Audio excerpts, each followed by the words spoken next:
Boa tarde a você, telespectador da TV Brasília. Está entrando no ar o programa Tribuna Livre. E hoje nós já vamos começar, entendeu, na defesa do consumidor. Estamos recebendo aqui o conselheiro, né, da OAB Subseção de Taguatinga, doutor Deice Freitas, né?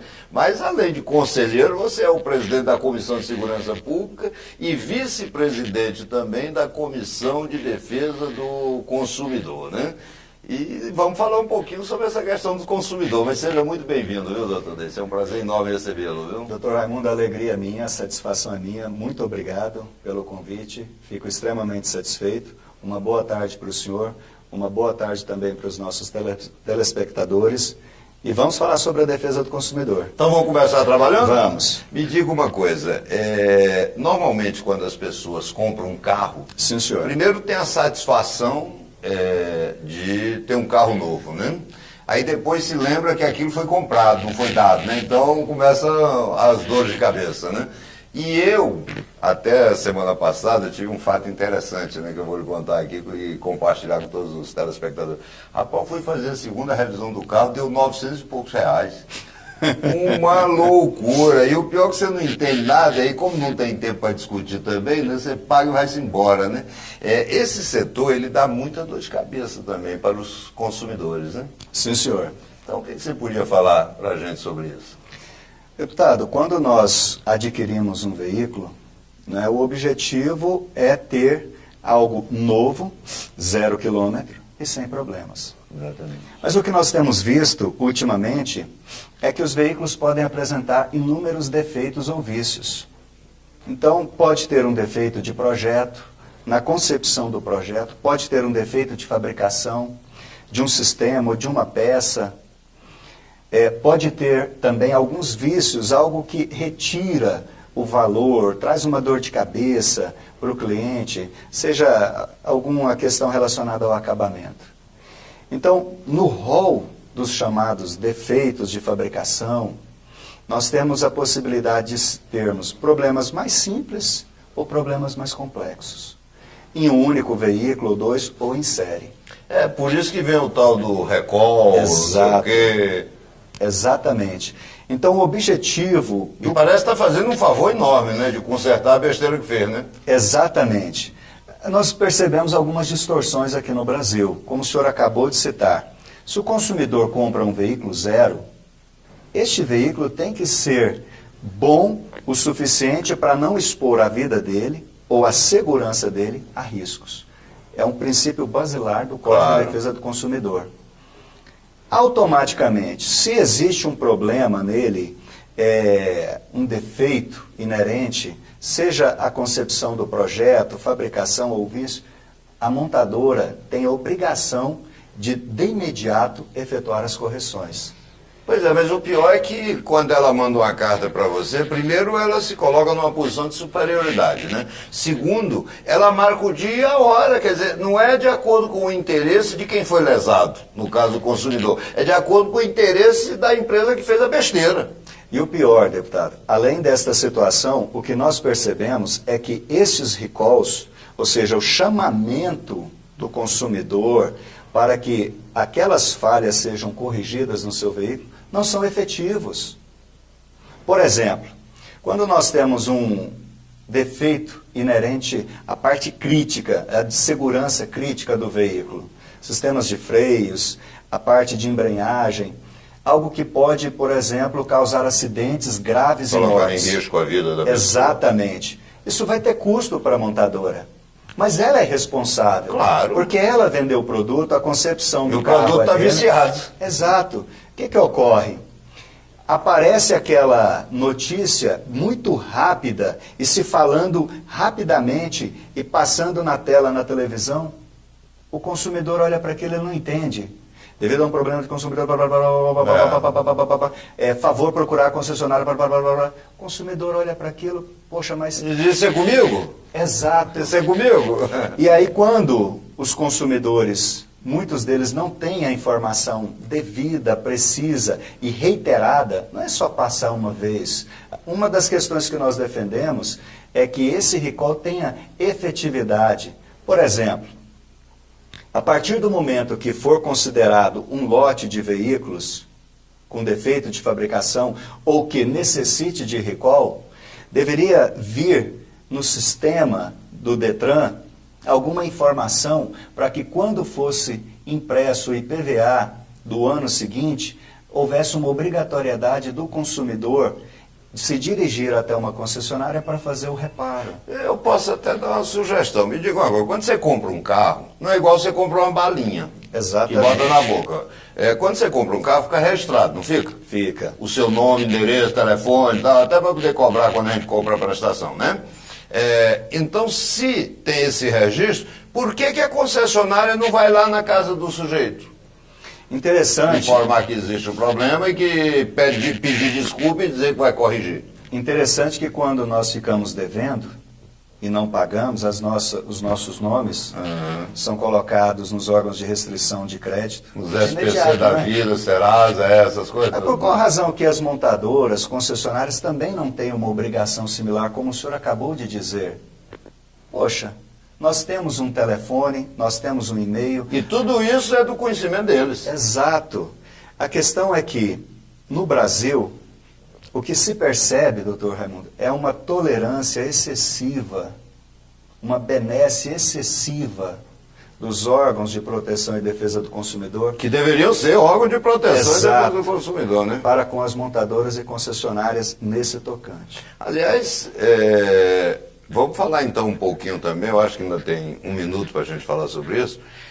Existe um órgão, que eu tomei conhecimento há pouco, eu nem sabia que existia isso, né? DPDC, Departamento de Proteção e Defesa do Consumidor. Isso aqui é no âmbito federal. Sim, senhor. O que ocorre? E por que eu só vinha saber disso hoje, hein? Boa Ninguém pergunta. sabe, não é? Eu acho que quase ninguém sabe. E olha que eu leio muito, hein? Doutor Raimundo, na estrutura administrativa, então nós temos o Ministério da Justiça, a sua Secretaria Nacional do Consumidor, Senacom, e dentro da Senacom nós temos o DPDC, Departamento de Proteção e Defesa do Consumidor. O DPDC é o órgão federal no Brasil para tratar dos chamados acidentes de consumo. Também ele tem a responsabilidade, a competência e atribuição de chamamento de recall. Mas o que o senhor disse é verdade, ninguém conhece o DPDC. E o DPDC se nós formos trabalhar, fazer um paralelo entre a esfera judicial e a esfera administrativa, e nós temos o Supremo como guardião da nossa Constituição. Na esfera judicial. Na esfera judicial. E na esfera administrativa, o órgão que vai multar, ou que pode multar, que pode abrir um procedimento, um processo administrativo, é o DPDC. O DPDC tem a mesma singularidade. Só que todas as reclamações que são colocadas nos PROCONs municipais, estaduais, ministérios públicos, todas elas caem no DPDC.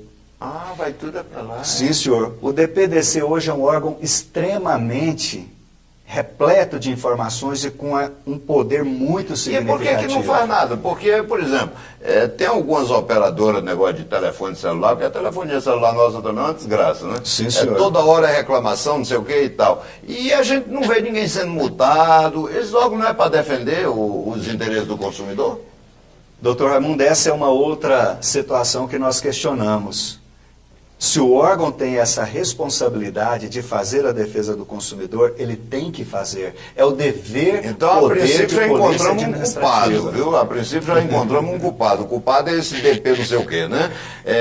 Agora, vamos nos aprofundar um pouco mais sobre esse órgão, para poder cobrar, para poder exigir que esse órgão cumpra o seu papel, porque ele só existe para isso. Ele é muito bem pago para fazer esse tipo de trabalho, que é a defesa, né, dos interesses do consumidor. Existe uma reclamação que é comum nós ouvirmos dentro do DPDC, que ele não tem pessoal o suficiente para avançar nessas investigações. Mas olha, quando um caso acontece nos Estados Unidos, a montadora lá é multada. Claro.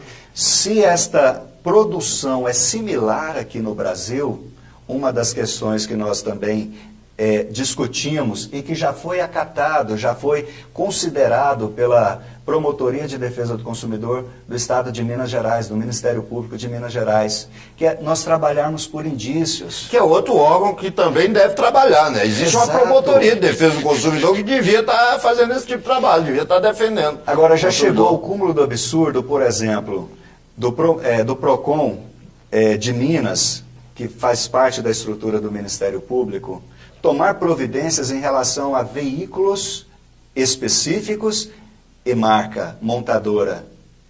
E isso não ser recepcionado pelo DPVC ao nível nacional.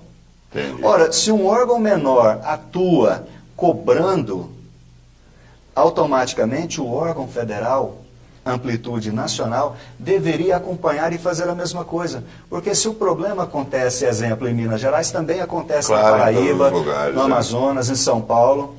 É verdade. E nós percebemos, doutor Raimundo, uma complacência demasiada com montadoras, quase concessionárias, omissão, né?